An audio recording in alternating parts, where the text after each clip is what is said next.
There was a time in my career when I was striving for a particular position, and John Moller had just joined us around 2007, 2008, and John had come in to really turn around Repco, and he needed to build a really strong, capable, talented leadership team with him to do that. And I spoke to him about a role, and he said, look, mate, you're not ready for that role, and I really need to have someone in that role tomorrow that can perform on day one, and you don't necessarily have all of the skills required for that role. And again, that was another one of those times when the ego took a bit of a knock for me, because I thought I was ready, but I didn't know what I didn't know.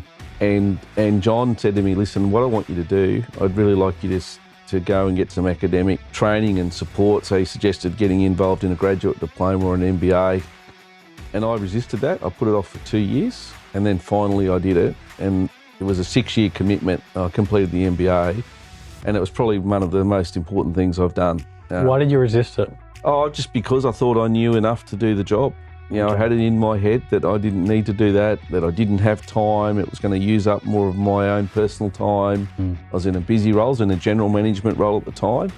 So I thought I was too busy for it, and I knew enough, and I didn't need to do the MBA. So it's probably been a bit pig-headed at the time.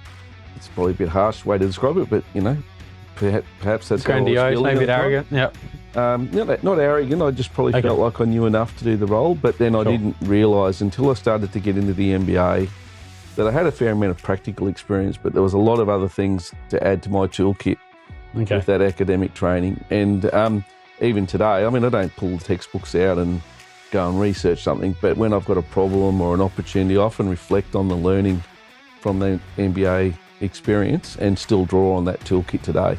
So I've got a lot to thank John for, in terms of he sponsored, the business sponsored me through the MBA. He allowed me the time to do, in work hours when I needed to go off to training and whatnot. But there was lots of weekends for 6 years in a row, nights and weekends, that I had to dedicate to that. Wow. But it was a really valuable experience.